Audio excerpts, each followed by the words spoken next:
Everyone, welcome back to my channel education shelf live. I am doctor Riddhi Agrawal और आज मैं आप लोगों के लिए सेल वाला जो चैप्टर है 11th बायोलॉजी का, उसके कुछ इंपॉर्टेंट एमसीक्यूज लाई हूँ। सो गाइज, अगर आप लोगों को इन लेक्चर्स की पीडीएफ चाहिए तो आप मेरा टेलीग्राम ग्रुप ज्वाइन कर सकते हो। उसका लिंक मैंने डिस्क्रिप्शन बॉक्स में दे दिया है। वहाँ पे आपको सारी पीडीएफ जो है वो मिल जाएंगी हाईलाइटेड आंसर्स के साथ। इसके अलावा जो मैंने बायो और केमिस्ट्री के चैप्टर्स लिए एनसीईआरटी के, उनकी पीडीएफ भी आपको अवेलेबल रहेगी वहाँ। ओके, सो ग्रुप को ज्वाइन करना मत भूलना। तो स्टार्ट करते हैं हमारे आज के पहले क्वेश्चन से, जो कि बहुत ही इजी क्वेश्चन है। ये क्वेश्चन क्या है? Plant cell differs from animal cell by the. तो इसमें प्लांट सेल और एनिमल सेल के बीच में डिफरेंस पूछा है, लेकिन इस क्वेश्चन में एक चीज है, इसमें यह पूछा गया है कि प्लांट सेल किस तरीके से एनिमल सेल से डिफर करती है। यानी कि हमें वो ऑप्शन सेलेक्ट करना है जो कि प्लांट सेल को सूट करे लेकिन एनिमल सेल को नहीं। तो पहला ऑप्शन है प्रेजेंस ऑफ वैक्यूल्स, फिर सेकंड है presence of cell wall and chloroplast, third is absence of cell wall and fourth is absence of chloroplast. तो देखो, हमें पता है कि वैक्यूल्स जो है वो प्लांट सेल और एनिमल सेल दोनों में प्रेजेंट होता है, इसलिए ये ऑप्शन गलत हो गया। सेकेंड जो है वो है सेल वॉल और क्लोरोप्लास्ट। तो क्लोरोप्लास्ट जो है वो हमें सिर्फ प्लांट सेल में मिलता है। इसके अलावा जो सेल वॉल है वो भी हमें प्लांट सेल में मिलती है, क्योंकि एनिमल सेल में सिर्फ हमारे पास सेल मेम्ब्रेन या जिसको हम प्लाज्मा मेम्ब्रेन बोलते हैं वो प्रेजेंट होती है। फिर तीसरा जो ऑप्शन है वो कहता है एब्सेंस ऑफ सेल वॉल। तो ये चीज़ प्लांट सेल को सूट नहीं कर रही है, क्योंकि प्लांट सेल में सेल वॉल प्रेजेंट होती है और क्लोरोप्लास्ट का एब्सेंस भी उस चीज़ को सूट नहीं कर रहा है। तो ये दोनों ऑप्शन भी हमारे रॉन्ग हो गए। तो करेक्ट आंसर हो जाएगा हमारा B, that is presence of cell wall and chloroplast. Okay, now next question is which of the following is present in both prokaryotes and eukaryotes. तो देखो, जो हमारे प्रोकैरियोट्स और यूकैरियोट्स होते हैं उनमें तीन चीजें कॉमन होती हैं। पहला डीएनए, दूसरा साइटोप्लाज्म और तीसरा हमारा प्लाज्मा मेम्ब्रेन या जिसको हम सेल मेम्ब्रेन बोलते हैं वो। जो न्यूक्लियस होता है वो सिर्फ हमारे यूकैरियोटिक सेल्स में मिलता है, प्रोकैरियोट्स में नहीं मिलता। ये मेन डिफरेंस है। इसके अलावा और भी बहुत सारे ऑर्गेनेलीज जो हैं, जैसे कि गोल्जी एपरेटस हो गया, लाइसोसोम हो गया, माइटोकॉन्ड्रिया हो गया, क्लोरोप्लास्ट हो गया, पेरोक्सिसोम्स हो गया, ये सब भी हमें यूकैरियोट्स में ही मिलते हैं, प्रोकैरियोट्स में नहीं। तो हमारे ऑप्शंस की तरफ अगर हम देखें तो लाइसोसोम, माइटोकॉन्ड्रिया, क्लोरोप्लास्ट और प्लाज्मा मेम्ब्रेन बोल रहा है। तो अभी हमने देखा कि कोई भी टाइप के ऑर्गेनेलीज प्रोकैरियोट्स में नहीं होते हैं। तो फर्स्ट थ्री ऑप्शंस तो हमारे गलत हो गए। तो लास्ट ऑप्शन हमारा बच गया, जो कि है प्लाज्मा मेम्ब्रेन, और वो हमने यहाँ पे देख भी लिया कि प्लाज्मा मेम्ब्रेन, साइटोप्लाज्म और डीएनए, ये तीनों चीजें प्रोकैरियोट्स और यूकैरियोट्स दोनों में मिलती हैं। तो करेक्ट आंसर क्या हो जाएगा हमारा? D, that is plasma membrane. हो गया क्लियर? अब चलते हैं हमारे नेक्स्ट क्वेश्चन पे, that is non membranes organelle is. तो इसमें से ये पूछा गया है कि ऐसे ऑर्गेनेली के नाम बताओ जो कि नॉन मेम्ब्रेनस होते हैं, यानी कि जिनमें मेम्ब्रेन प्रेजेंट नहीं होती। तो नॉन मेम्ब्रेनस ऑर्गेनेलीज जो हैं उनको मेम्ब्रेन बाउंड नहीं करती है, और वो कौन कौन से होते हैं? पहला है हमारा राइबोसोम, फिर दूसरा है हमारा सेंट्रियोल और तीसरा है हमारा सेंट्रोसोम। ये कुछ ऐसे ऑर्गेनेली हैं जिनको मेम्ब्रेन जो है वो सराउंड नहीं करती है। इसके अलावा कुछ मेम्ब्रेनस ऑर्गेनेलीज भी मिलते हैं हमें सेल्स में जिनको मेम्ब्रेन सराउंड करके रखती है, जैसे कि ईआर यानी कि endoplasmic reticulum, then Golgi body, lysosomes, mitochondria, vacuoles, plastids, ये सब ऐसे ऑर्गेनेली हैं जो कि मेम्ब्रेन बाउंड होते हैं। तो हमारे ऑप्शंस की तरफ आते हैं। पहला है क्लोरोप्लास्ट, ईआर एंड न्यूक्लियाई। तो देखो, यहाँ पे ईआर आ गया, इसलिए ये ऑप्शन रॉन्ग हो गया। वैसे क्लोरोप्लास्ट जो है वो भी मेम्ब्रेन बाउंड होते हैं, इसलिए ये भी रॉन्ग हो गया। और न्यूक्लियाई जो है वो भी मेम्ब्रेनस ऑर्गेनेली होता है। तो ये तीनों ही मेम्ब्रेनस ऑर्गेनेली है, इसलिए ये ऑप्शन रॉन्ग हो गया। Then next is nucleolus, ribosomes और सेंट्रियोल्स। अब यहाँ पे ये दो तो करेक्ट है हमारे, राइबोसोम्स और सेंट्रियोल्स, लेकिन हमें इसमें कंफ्यूजन है। तो देखो, न्यूक्लियोलस होता क्या है? It is a round body located inside the nucleus of a eukaryotic cell. तो यूकैरियोटिक सेल के न्यूक्लियस के अंदर जो एक राउंड बॉडी प्रेजेंट होती है उसको हम बोलते हैं nucleolus. Now it is not surrounded by a membrane but sits in the nucleus. तो न्यूक्लियस के अंदर रहता है और उसको कोई भी मेम्ब्रेन सराउंड नहीं करती है। और न्यूक्लियोलस का काम क्या होता है? It makes ribosomal sub units from proteins and ribosomal RNA, also known as rRNA. तो ये राइबोसोमल सब यूनिट्स बनाता है प्रोटीन से, और इसके अलावा जो हमारा आरआरएनए होता है यानी कि राइबोसोमल आरएनए, उसको भी ये प्रिपेयर करता है। तो ये वाला ऑप्शन हमारा करेक्ट हो जाएगा, क्योंकि न्यूक्लियोलस, राइबोसोम्स और सेंट्रियोल्स तीनों ही नॉन मेम्ब्रेनस ऑर्गेनेली है। फिर नेक्स्ट जो आता है वो है सेंट्रियोल, माइटोकॉन्ड्रिया और गोल्जी एपरेटस। तो इसमें जो सेंट्रियोल है वो तो नॉन मेम्ब्रेनस है, लेकिन माइटोकॉन्ड्रिया और गोल्जी एपरेटस जो है वो मेम्ब्रेनस ऑर्गेनेली है। तो ये ऑप्शन भी हमारा रॉन्ग हो जाएगा, और बोथ बी एंड सी तो हो ही नहीं सकता, क्योंकि हमारा सी वाला ऑप्शन रॉन्ग है। सो करेक्ट आंसर क्या हो जाएगा हमारा इसका? B. Then next question is a structure that connect the cytoplasm of neighboring plant cells and another one which holds or glues the different neighboring plant cells together are known as. तो यहाँ पे दो structure पूछे हैं. एक structure ऐसा पूछा है जो कि आसपास वाली जो प्लांट सेल्स हैं उनके साइटोप्लाज्म को कनेक्ट करता है, और दूसरा ऐसा पूछा है जो कि नेबरिंग प्लांट सेल्स को सीमेंट करके रखता है, जोड़ के रखता है. तो देखो यहाँ पे कौन कौन से ऑप्शन दे रखे हैं हमारे, cell wall, middle lamella, plasmodesmata और डेस्मोसोम्स. तो ये चार आपको टर्म्स दे रखी हैं. अब सेल वॉल तो हमें पता है कि हर एक प्लांट सेल की जो आउटर कवरिंग होती है वो सेल वॉल होती है. तो ये कोई स्ट्रक्चर नहीं हो सकता जो कि नेबरिंग प्लांट सेल्स के साइटोप्लाज्म को कनेक्ट करे या उनको जोड़ के रखे. दूसरी जो टर्म है वो है मिडिल लेमेला. मिडिल लेमेला एक ऐसी लेयर होती है which cements the cell walls of two adjoining plant cells together. तो ये ऐसी लेयर होती है जो कि हमारे दो आसपास की प्लांट सेल की जो सेल वॉल है उन्हें सीमेंट करके रखती है. देन प्लाज्मोडेस्माटा क्या होता है, they are microscopic channels which traverse the cell wall of plant cells and some algal cells enabling transport and communication between them. तो प्लाज्मोडेस्माटा ऐसा माइक्रोस्कोपिक चैनल होता है जो कि प्लांट सेल की जो सेल वॉल है उन्हें ट्रेवर्स करता है, यानी कि उनके थ्रू पास करता है जिससे कम्युनिकेशन कर सके, ट्रांसपोर्ट इनेबल कर सके. ये हमारे प्लांट सेल्स में भी मिलता है और कुछ एल्गल सेल्स में भी मिलता है. फिर लास्ट आता है हमारा डेस्मोसोम्स जो कि इंटरसेलुलर जंक्शंस होते हैं जो कि सेल्स के बीच में स्ट्रॉन्ग एडेशन प्रोवाइड करते हैं. लेकिन जो हमारे डेस्मोसोम्स हैं वो प्लांट सेल्स में प्रेजेंट नहीं होते हैं, इसीलिए ये वाला ऑप्शन हमारा रॉन्ग हो जाएगा, सेल वॉल वाला भी रॉन्ग हो जाएगा. तो अब हमारे पास बचे दो ऑप्शन यानी कि बी और डी. तो देखो ऐसा स्ट्रक्चर जो साइटोप्लाज्म को कनेक्ट करता है वो होता है प्लाज्मोडेस्माटा, जबकि जो दो प्लांट सेल्स को ग्लू करके रखता है, सीमेंट करके रखता है, वो होता है मिडिल लेमेला. तो करेक्ट आंसर हो जाएगा इसका B. Okay, then next question is a cell organelle in prokaryotes is concerned with the storage of reserve food materials, example cyanophycean granules etc. It is a non-membrane bound cell organelle. Identify it. तो इसमें पूछा गया है कि एक ऐसा cell organelle present होता है प्रोकैरियोट्स में जो कि रिजर्व फूड मटेरियल्स को स्टोर करके रखता है, जैसे साइनोफाइसियन ग्रैन्यूल्स होगा. इस तरीके से ये एक non membrane bound cell organelle है, तो उसे आइडेंटिफाई करना है हमें. तो पहला है गैस वैक्यूल, दूसरा है मीजोसोम, तीसरा है प्लाज्मिड और चौथा है इंक्लूजन बॉडीज. तो देखो आपकी एनसीईआरटी में जो दे रखा है इंक्लूजन बॉडीज वाला पार्ट, उसमें बताया है that reserve material in prokaryotic cell are stored in the cytoplasm in the form of inclusion bodies. तो प्रोकैरियोट्स में कोई ऑर्गेनली तो होते नहीं है एज इट इज, अगर हम देखें बड़े बड़े जैसे माइटोकॉन्ड्रिया या क्लोरोप्लास्ट, लेकिन एक सेल ऑर्गेनली इनमें प्रेजेंट होता है जिसको हम इंक्लूजन बॉडीज बोलते हैं. साइटोप्लाज्म में प्रेजेंट होते हैं ये, और ये रिजर्व मटेरियल को स्टोर करके रखते हैं. अब इनको कोई मेम्ब्रेन सिस्टम बाउंड नहीं करता है और ये साइटोप्लाज्म में ऐसे एकदम फ्रीली प्रेजेंट रहते हैं. अब ये फॉस्फेट ग्रैन्यूल्स की फॉर्म में भी हो सकते हैं, साइनोफाइसिन ग्रैन्यूल्स की फॉर्म में भी हो सकते हैं, या फिर ग्लाइकोजन ग्रैन्यूल्स की फॉर्म में भी हो सकते हैं. क्लियर. दूसरा जो हमारा ऑप्शन है वो है गैस वैक्यूल्स. गैस वैक्यूल्स जो है वो हमें ब्लू ग्रीन और पर्पल ग्रीन फोटोसिंथेटिक बैक्टीरिया जो है उसमें मिलता है. देन प्लाज्मिड क्या होता है, प्लाज्मिड एक छोटा एक्स्ट्रा क्रोमोसोमल डीएनए मॉलिक्यूल होता है सेल के अंदर जो कि क्रोमोसोमल डीएनए से सेपरेटेड रहता है और खुद ही रेप्लिकेट कर सकता है. तो ये ऑप्शन भी रॉन्ग हो गया.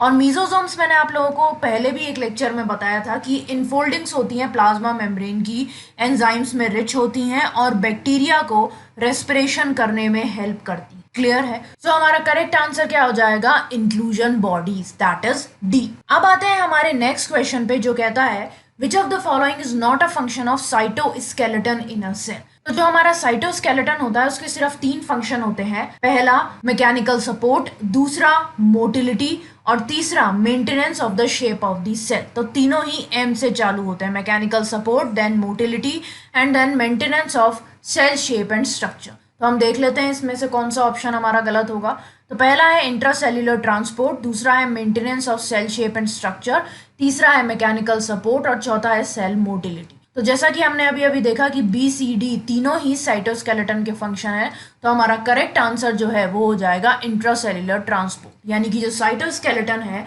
वो इंट्रासेल्युलर ट्रांसपोर्ट में हेल्प नहीं करता है. ठीक है. अब आते हैं हमारे अगले क्वेश्चन पे जो कि है बाल्बियानी रिंग्स और पफ्स आर साइड्स ऑफ.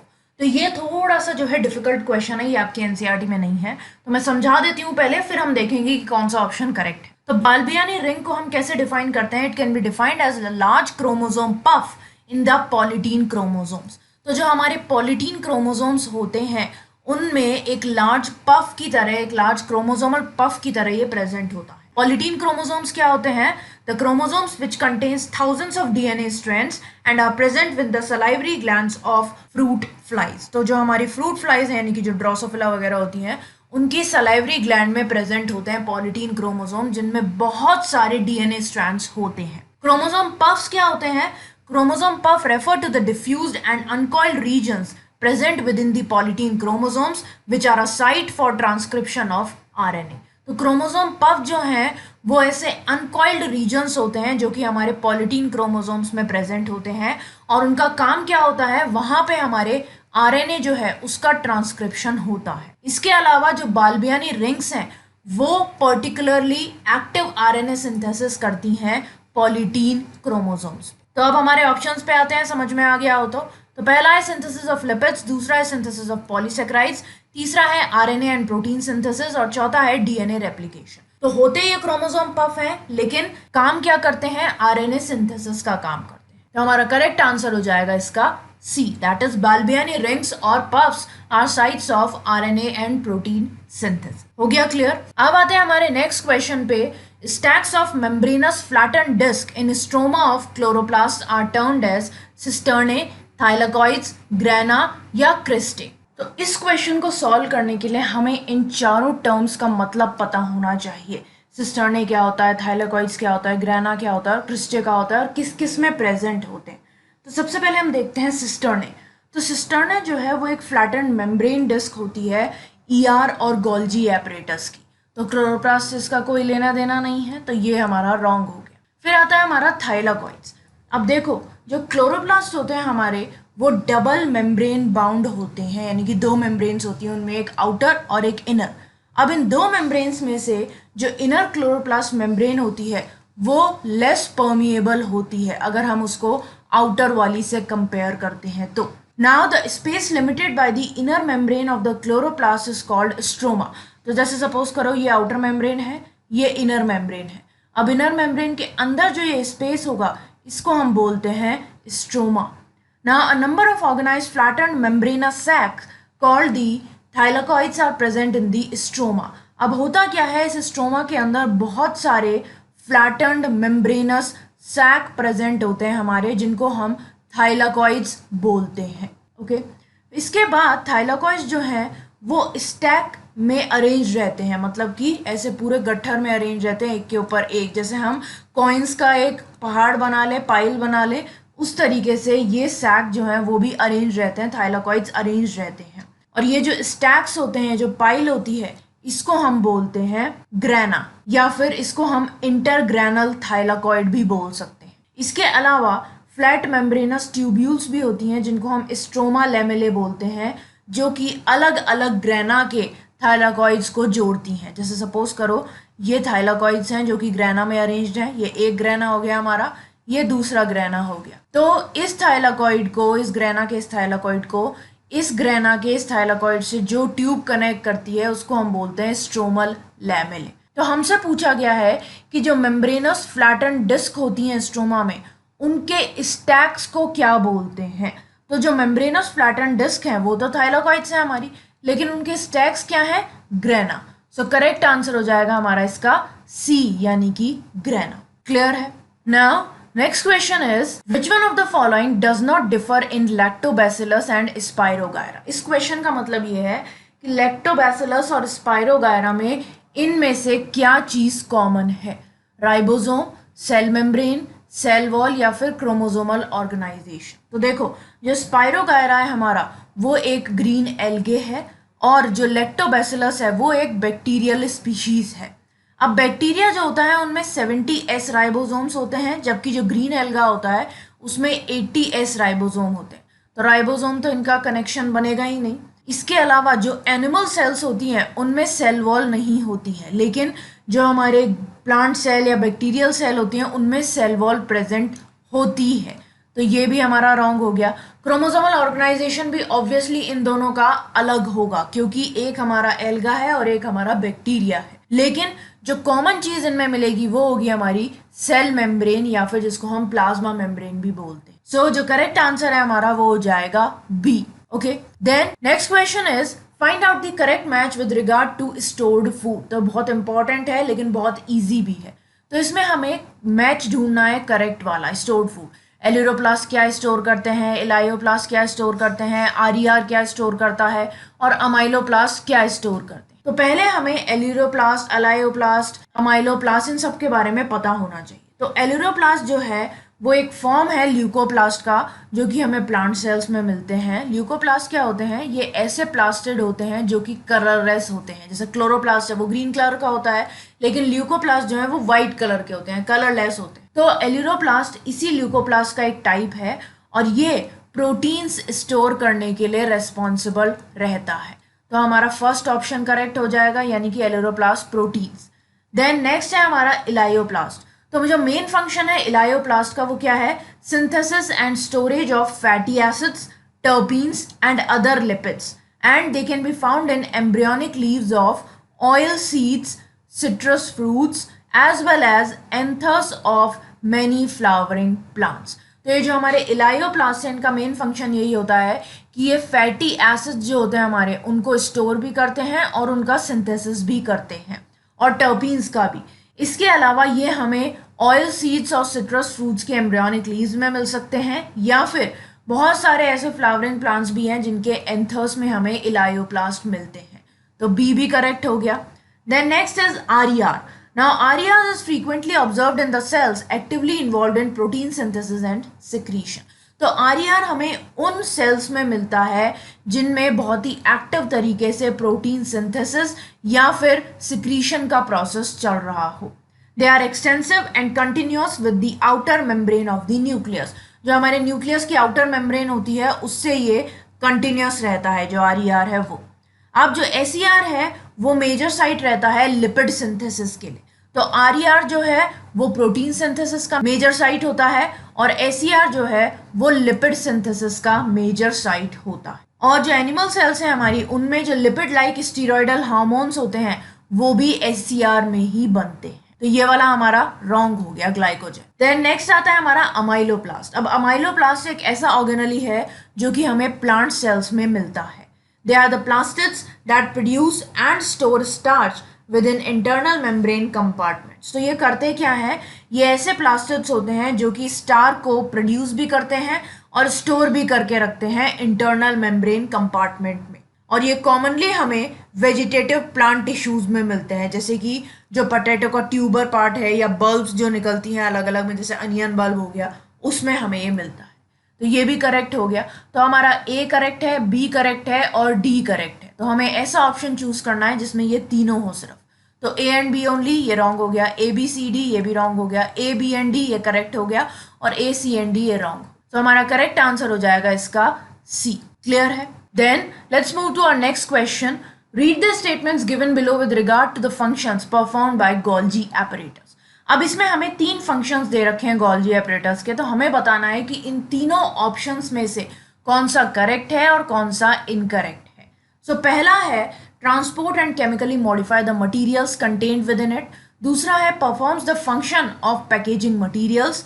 और लास्ट है important site of formation of glycoproteins and glycolipids. तो मैं आपको पहले बता देती हूँ कि गोल्जी एपरेटस करता क्या क्या है। So it principally performs the function of packaging materials to be delivered either to the intracellular targets or secreted outside the cell.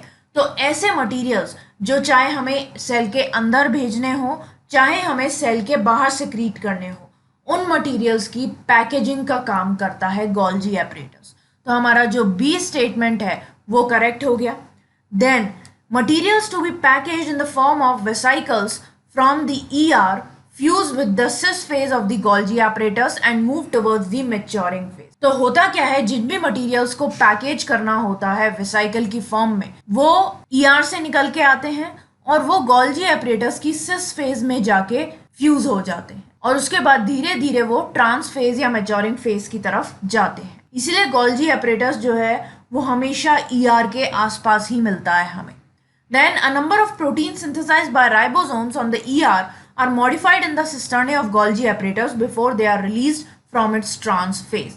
अब बहुत सारे ऐसे प्रोटीन्स जो कि राइबोसोम्स बनाते हैं ER में, उनको बदलने का यानी कि मॉडिफाई करने का काम भी गोल्जी एपरेटस में ही होता है। इससे पहले कि वो ट्रांसफेज से बाहर निकले उससे पहले ही वो अंदर की तरफ मॉडिफाई हो जाते हैं। So it transport and chemically modify the materials contained with in it. ये वाला हमारा स्टेटमेंट करेक्ट हो गया। फिर गोल्जी एपरेटस जो है वो इंपॉर्टेंट साइट रहती है ग्लाइकोप्रोटीन्स और ग्लाइकोलिपिड्स के फॉर्मेशन के लिए, तो ये भी हमारा करेक्ट हो गया। तो हमारे तीनों ऑप्शंस जो है वो करेक्ट है, यानी कि गोल्जी एपरेटस ये तीनों फंक्शन परफॉर्म करता है। सो इन ऑप्शंस में से हमारा करेक्ट आंसर क्या हो जाएगा? All are correct, that is D. So D will be the correct answer for this question. Okay, अब चलते हैं हमारे नेक्स्ट क्वेश्चन पे, जो कि है which of the following statement is true for a secretory cell. तो ऐसी सेल जो सिक्रीटरी सब्सटेंसेस प्रोड्यूस करती है उसके लिए कौन सा स्टेटमेंट करेक्ट है? Golgi apparatus is absent, RER is easily seen in cell, only SER is present, या फिर secretory granules are formed in the nucleus। तो देखो RER जो है हमने देखा कि वो frequently हमें उन cells में दिखता है जो कि प्रोटीन सिंथेसिस और सिक्रीशन में इन्वॉल्व होती हैं। इसके अलावा RER जो है वो ऐसी सेल्स जो कि सिक्रीटरी प्रोडक्ट के सिंथेसिस में इन्वॉल्व है उनमें बहुत ही अच्छी तरीके से डेवलप होता है, इसलिए जो बी ऑप्शन है हमारा वो करेक्ट हो जाएगा। अब बाकी ऑप्शन हमारे रॉन्ग क्यों हुए? अब जो फर्स्ट ऑप्शन है हमारा वो कहता है गोल्जी एपरेटस इज एब्सेंट, जबकि ये गलत है क्योंकि गोल्जी एपरेटस प्रेजेंट होता है, क्योंकि RER जो है वो गोल्जी एपरेटस के साथ ही अपना काम करता है। फिर SER इज प्रेजेंट ओनली, ये कहना गलत है क्योंकि RER का प्रेजेंट होना जरूरी है, क्योंकि सिक्रीशन में सबसे ज्यादा अहम भूमिका उसी की होती है, इसीलिए ये ऑप्शन भी रॉन्ग हो गया। और सिक्रीटरी ग्रैन्यूल्स जो है वो न्यूक्लियस में फॉर्म नहीं होते हैं, वो फॉर्म होते हैं हमारे ER। क्लियर है? सो करेक्ट आंसर हो जाएगा इसका B. Now next question is which of the following components provides sticky character to the bacterial cell. तो ये एक इंपॉर्टेंट क्वेश्चन है, इसको अच्छी तरीके से समझना। ऑप्शन दे रखे हैं cell wall, nuclear membrane, plasma membrane और ग्लाइकोकैलिक्स, और इसमें पूछा है कि इनमें से कौन सा कंपोनेंट ऐसा है जो कि बैक्टीरियल सेल को स्टिकी कैरेक्टर, जो चिपचिपा होता है कि हर कहीं जाके वो चिपक जाए, वो कैरेक्टर प्रोवाइड करता है। तो सेल एनवेलप जो होता है बैक्टीरियल सेल में वो आउटर कवरिंग होती है प्रोटोप्लाज्म की, ठीक है। अब इस सेल एनवेलप में क्या होता है? 3 कंपोनेंट्स होते हैं। पहला है ग्लाइकोकैलिक्स, दूसरा है सेल वॉल और तीसरा है हमारा सेल मेम्ब्रेन। अब ग्लाइकोकैलिक्स जो है इट में occur in the form of loose sheath और thick tough mucilage covering called as capsule. अब ये ग्लाइकोकैलिक्स जो है वो लूज शीथ की फॉर्म में भी प्रेजेंट हो सकती है या फिर थिक टफ म्यूसिलेज कवरिंग जिसको हम कैप्सूल बोलते हैं उसकी फॉर्म में भी हो सकती है। और जो कैप्सूल है वो रेस्पॉन्सिबल रहती है कि जो बैक्टीरियल सेल है उसका गमी और स्टिकी कैरेक्टर हो। सो ग्लाइकोकैलिक्स जब कैप्सूल की फॉर्म में प्रेजेंट होता है तो वो रेस्पॉन्सिबल बनता है सेल के गमी या sticky character. So correct answer हो जाएगा हमारा इसका D, that is glycocalyx. Then next question is Golgi complex participates in। तो मैंने आपको बहुत अच्छी तरीके से समझा दिया कि गोल्जी कॉम्प्लेक्स किस चीज में पार्टिसिपेट करता है। तो इन चारों ऑप्शंस में से आपको मुझे कमेंट सेक्शन में कमेंट करके बताना है कि कौन सा ऑप्शन करेक्ट है। फैटी एसिड के ब्रेकडाउन में, सिक्रीटरी वेसिकल्स के फॉर्मेशन में, बैक्टीरिया के रेस्पिरेशन में, या फिर अमाइनो एसिड के activation. Okay, then next question is which of the following events does not occur in RER। तो इसमें पूछा गया है कि रफ एंडोप्लाज्मिक रेटिकुलम में कौन सा इवेंट नहीं होता है। तो पहला है प्रोटीन फोल्डिंग, दूसरा है प्रोटीन ग्लाइकोसाइलेशन, तीसरा है क्लीवेज ऑफ सिग्नल पेप्टाइड और चौथा है फॉस्फोलिपिड सिंथेसिस। तो जो फॉस्फोलिपिड का सिंथेसिस है वो ऑब्वियसली हमारे RER में नहीं होता है क्योंकि ये काम हमारा SER करता है। तो बहुत ही इजी क्वेश्चन है, इसमें ज़्यादा ध्यान देने की ज़रूरत नहीं है। लिपिड सिंथेसिस आ गया, इसका मतलब वो काम SER में होगा, RER में नहीं, क्योंकि RER whole sole protein synthesis और सिक्रीशन में काम में आता है। और इन तीनों ही ऑप्शंस में हमारा प्रोटीन आ रहा है, प्रोटीन फोल्डिंग, प्रोटीन ग्लाइकोसाइलेशन और पेप्टाइड भी हमारे प्रोटीन्स की ही बनती है। सो करेक्ट आंसर हो जाएगा इसका D, that is phospholipid synthesis. Okay, then next question is which of the following statements is not correct. तो हमें इसमें से इनकरेक्ट स्टेटमेंट ढूंढना है और ये सारे स्टेटमेंट्स लाइसोसोम्स को लेके किए गए। So lysosomes have numerous hydrolytic enzyme.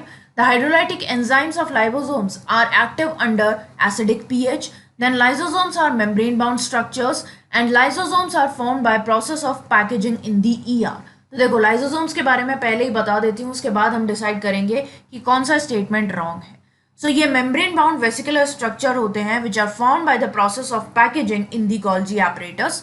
Then the isolated lysosomal vesicles have been found to be very rich in almost all types of hydrolytic enzyme like hydrolases. और हाइड्रोलाइसिस कौन कौन सी तरीके के? लाइपेसेस, प्रोटीएसेस और carbohydrases. Now these hydrolases are optimally active at the acidic pH and the enzymes are capable of digesting carbohydrates, proteins and lipids as well as nucleic acids. तो ये membrane bound structures हैं, हमें पता चल गया, तो C option हमारा correct हो गया. अब लाइसोसोम्स जो है वो पैकेजिंग के प्रोसेस से बनते हैं और हमें पता है कि पैकेजिंग RER या ER या SER में नहीं होती है, पैकेजिंग होती है गोल्जी एपरेटस में. तो ये ऑप्शन हमारा रॉन्ग हो गया. अब इसमें हाइड्रोलाइटिक एंजाइम्स प्रेजेंट है, वो हमने देख लिया. लाइपेसेस प्रेजेंट है, प्रोटीएसेस प्रेजेंट है और इवन कार्बोहाइड्रेसेस भी प्रेजेंट हैं. और ये सारे एंजाइम्स जो हैं वो एसिडिक पीएच पे एक्टिव होते हैं. तो ये दोनों ऑप्शंस भी हमारे करेक्ट हो गए. सो इनकरेक्ट ऑप्शन क्या हो गया हमारा? D.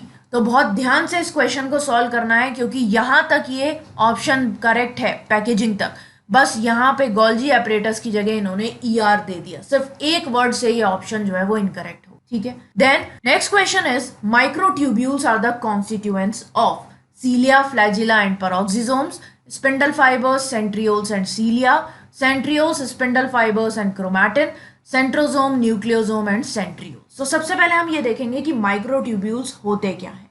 So microtubules are microscopic hollow tubes made of the proteins alpha and beta tubulin that are part of cell's cytoskeleton, which is a network of protein filaments that extends throughout the cell, gives the cell shape and keeps its organelles in place. तो microtubules ऐसी microscopic hollow tubes होती हैं जो कि alpha और beta tubulin नाम के जो प्रोटीन है उससे बनती हैं और जो हमारा साइटोस्केलेटन होता है उसका ये पार्ट बनाती हैं माइक्रोट्यूब्यूल. साइटोस्केलेटन का काम मैंने बता ही दिया आप लोगों को. ऐसा नेटवर्क होता है प्रोटीन फिलामेंट्स का जो कि हमारी सेल को शेप देता है, मोटिलिटी में हेल्प करता है, ये सब चीज. अब जो हमारे माइक्रोट्यूब्यूल्स होते हैं वो साइटोप्लाज्म में भी प्रेजेंट होते हैं.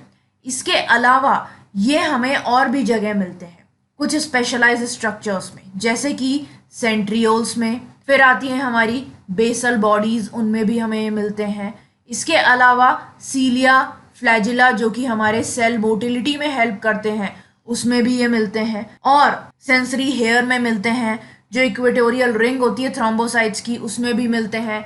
स्पिंडल फाइबर्स भी मिलते हैं और क्रोमोसोमल फाइबर्स में भी मिलते हैं. तो इन सब जगह पे ये मिलते हैं. तो अब हम आते हैं हमारे ऑप्शंस पे. तो पहला है सीलिया, फ्लैजिला, पेरोक्सिसोम. तो पेरोक्सिसोम में नहीं मिलते इसलिए ये ऑप्शन रॉन्ग हो जाए. स्पिंडल फाइबर्स में मिलते हैं, ये सेंट्रियोल्स में भी मिलते हैं और सीलिया में भी मिलते हैं. तो ये ऑप्शन हमारा करेक्ट रहेगा. फिर यहाँ पे ये सेंट्रियोल्स में मिलते हैं, स्पिंडल फाइबर्स में मिलते हैं लेकिन क्रोमैटिन में नहीं मिलते, तो ये ऑप्शन भी रॉन्ग है. फिर यहाँ पे ये हमारे सेंट्रोजोम, न्यूक्लियोसोम और सेंट्रियोल्स, तो ये हमारे सेंट्रियोल्स में मिलते हैं, न्यूक्लियोसोम और सेंट्रोजोम में नहीं. तो ये ऑप्शन भी हमारा गलत हो जाएगा. तो करेक्ट आंसर हो जाएगा हमारा बी. क्लियर है. Then next question is spindle fibres attach on to. तो इनमें से स्पिंडल फाइबर्स किस जगह पे अटैच होता है? क्रोमोसोम के टीलोमियर पे, काइनेटोकोर पे, सेंट्रोमियर पे या फिर काइनेटोसोम पे. तो टीलोमियर क्या होता है? It is a region of repetitive nucleotide sequence at end of a chromosome which protects the end of the chromosome from deterioration और from fusion with neighbouring chromosome. तो टीलोमियर क्या होता है? जैसे सपोज करो ये हमारा क्रोमोसोम है, तो इसके जो एंड पे जो चीज़ प्रेजेंट होती है उसको हम टीलोमियर बोलते हैं. रिपीटेटिव न्यूक्लियोटाइड सीक्वेंसेस होते हैं हर एक एंड पे क्रोमोसोम के, और इनका काम क्या होता है? या तो ये क्रोमोसोम का डिटीरियोरेशन होने से बचाते हैं या फिर कहीं ये पास वाले क्रोमोसोम से जुड़ ना जाए, फ्यूज ना हो जाए, इस चीज़ को भी ये इंश्योर करके रखते हैं, उनको अलग अलग रखते हैं. इसके अलावा सेंट्रोमियर क्या होता है? ये जो हमारा सेंट्रल पार्ट होता है इसको हम सेंट्रोमियर बोलते हैं. और काइनेटोकोर क्या होता है? इसके ऊपर कुछ डिस्क्स प्रेजेंट होती हैं हमारी जिनको हम काइनेटोकोर बोलते हैं. अब काइनेटोसोम क्या होता है? काइनेटोसोम जो है वो एक प्रोटीन स्ट्रक्चर है जो कि यूकैरियोटिक सीलियम या फ्लैजिलम के बेस पे मिलता है. तो काइनेटोसोम तो बिल्कुल ही अलग चीज हो गई, तो ये ऑप्शन तो हमारा इनकरेक्ट हो गया। फिर अगर आप लोगों ने सेल साइकिल सेल डिवीजन वाला चैप्टर अच्छी तरीके से पढ़ा है तो उसमें हमने ये देखा था कि सेल डिवीजन के टाइम पे जो हमारे स्पिंडल फाइबर्स होते हैं वो इन काइनेटोकोर्स पे जो डिस्क्स होती हैं सेंट्रोमियर के ऊपर उन पे जाके अटैच हो जाते हैं और फिर इस वाले क्रोमोसोम को एक तरफ खींचते हैं और इस वाले क्रोमोसोम को एक तरफ खींचते हैं, यानी कि जो क्रोमोसोम है हमारा वो दो पार्ट्स में डिवाइड हो जाता है। तो स्पिंडल फाइबर्स जो हैं वो आगे हमारे इन काइनेटोकोर्स पे अटैच होते हैं, जिसकी वजह से हमारे क्रोमोसोम जो है वो पोल्स पे चले जाते हैं और फिर वो पोल्स जो है हमारे वो सेल्स बना लेते हैं जिनको हम डॉटर सेल्स बोलते हैं।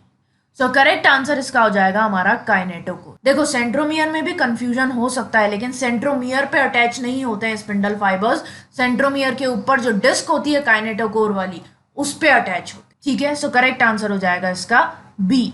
Then next question is which of the following is true for nucleolus. तो न्यूक्लियोलस मैंने बताया था आप लोगों को, न्यूक्लियोप्लाज्म में जो स्फेरिकल स्ट्रक्चर प्रेजेंट होता है उसको हम न्यूक्लियोलस बोलते हैं। तो उसको लेके पूछा गया है कि इनमें से कौन सा ऑप्शन करेक्ट है। So first option is larger nucleoli are present in dividing cells, it is a membrane bound structure, it takes part in spindle formation and it is a site for active rRNA synthesis। तो nucleolus जो है वो membrane bound नहीं होता है, ये हमने पढ़ा था, नॉन मेम्ब्रेनस ऑर्गेनली में से एक होता है ये, and therefore it's content is continuous with nucleoplasm. इसलिए इसमें जो भी चीज प्रेजेंट होती है वो न्यूक्लियोप्लाज्म के साथ कंटिन्यूअस रहती है क्योंकि इसमें कोई मेम्ब्रेन नहीं है। Then it gets disappear during cell division. अब सेल डिवीजन के टाइम पे न्यूक्लियोलस जो है वो सेल में प्रेजेंट ही नहीं होता है, डिसअपियर हो जाता है। तो ये ऑप्शन गलत हो गया कि लार्जर न्यूक्लियोलाई प्रेजेंट होता है डिवाइडिंग सेल में, क्योंकि वो डिवाइडिंग सेल में तो प्रेजेंट होता ही नहीं है।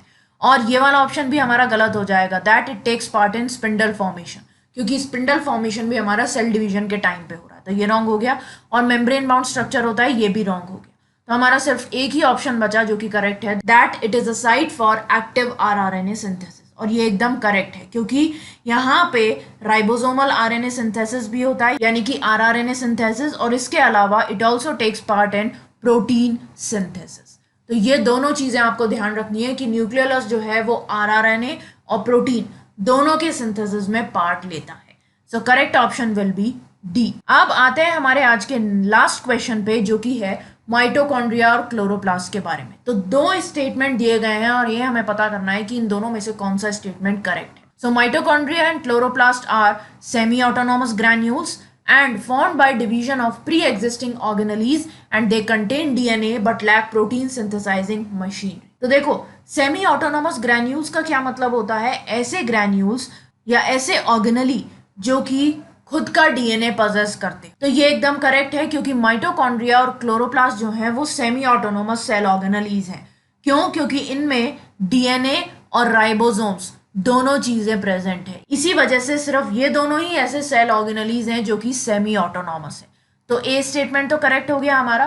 तो हमारे ऑप्शंस जो हैं उसमें है both A and B are correct, B is true but A is false, A is true but B is false, both A and B are false. तो ए स्टेटमेंट हमारा करेक्ट है। इसका मतलब हमारा बी ऑप्शन रॉन्ग हो गया क्योंकि इसमें ए को फॉल्स बताया गया है, और डी ऑप्शन भी रॉन्ग हो गया क्योंकि इसमें दोनों को ही फॉल्स बताया। तो अब हमारे पास बचे ऑप्शन ए और सी। अब नेक्स्ट स्टेटमेंट देख लेते हैं, they are formed by division of pre existing organelles. ये एकदम करेक्ट है, जो पहले से ही ऑर्गेनलीज प्रेजेंट होते हैं उनका जब डिवीजन होता है तब हमारे नए ऑर्गेनलीज बन जाते हैं। माइटोकॉन्ड्रिया के साथ भी यही होता है और क्लोरोप्लास्ट के साथ भी यही होता है। और इनमें डीएनए ये हमने देख ही लिया, जब ही तो हम इनको सेमी ऑटोनॉमस बोलते हैं। But they lack protein synthesising machinery. लेकिन इसमें एक चीज लिखी हुई है कि इनमें प्रोटीन सिंथेसाइजिंग मशीनरी नहीं होती है, जबकि इनमें राइबोसोम्स प्रेजेंट होते हैं और राइबोसोम्स ही हमारी मेन प्रोटीन सिंथेसाइजिंग मशीनरी होती है। इसीलिए जो बी स्टेटमेंट है हमारा वो इनकरेक्ट हो जाएगा। अगर यहाँ पे ये होता formed by the division of pre existing organelles and they contain DNA as well as protein synthesising machinery, तो ये ऑप्शन भी, ये स्टेटमेंट भी हमारा करेक्ट हो जाए। लेकिन अब बी स्टेटमेंट हमारा रॉन्ग हो। सो हमारा करेक्ट आंसर या करेक्ट ऑप्शन जो है वो हो जाएगा सी, जिसमें लिखा हुआ है ए तो ट्रू है लेकिन बी फॉल्स है, क्योंकि हमारा जो ए ऑप्शन है उसमें दोनों को ही करेक्ट दे रखा है, तो ये तो इनकरेक्ट हो जाएगा हमारा ऑप्शन। तो C option will be the correct answer which says A is true but B is false. Okay, so ये थे हमारे आज के क्वेश्चंस जो कि सेल वाले यूनिट के थे, cell the unit of life. इसके बाद हम सेल साइकिल और सेल डिवीजन के जो एमसीक्यूज हैं उनके बारे में बात करेंगे। आप लोग भी कमेंट सेक्शन में मुझे बता सकते हो, अगर आप लोगों को कोई चैप्टर के एमसीक्यूज पहले चाहिए तो आप वो सजेशन कमेंट सेक्शन में ज़रूर देना। इसके अलावा जो सेल वाला चैप्टर है उसका लिंक मैं आप लोगों को यहाँ पे दे रही हूँ, तो आप उसे भी आराम से देख सकते हैं रिवीजन के तौर। ओके, सो गाइज इस लेक्चर की पीडीएफ जो है हाईलाइटेड आंसर्स के साथ आपको मेरे टेलीग्राम ग्रुप पे मिल जाएगी, तो टेलीग्राम ग्रुप ज्वाइन करना मत भूलना, उसका लिंक मैंने डिस्क्रिप्शन बॉक्स में दे दिया। ओके, और इन क्वेश्चंस को लेके जो आज हमने पढ़े हैं उनको लेके अगर आपको कोई भी डाउट आता है तो आप बेझिझक मुझसे कमेंट सेक्शन में भी पूछ सकते हो, चाहे तो आप मुझसे टेलीग्राम ग्रुप पे भी पूछ सकते हो, कोई दिक्कत नहीं। ओके, सो लाइक का बटन दबा देना, शेयर करना अपने फ्रेंड्स के साथ, चैनल को सब्सक्राइब कर देना और सब्सक्राइब करने के बाद जो बेल आइकन है उसे दबा देना, जिससे आप लोगों को नोटिफिकेशन मिल जाएगा जैसे ही वीडियो प्रीमियर होने वाला होगा। ओके, सो आज के लिए बस इतना ही। That's all for today guys, thanks for watching, bye bye.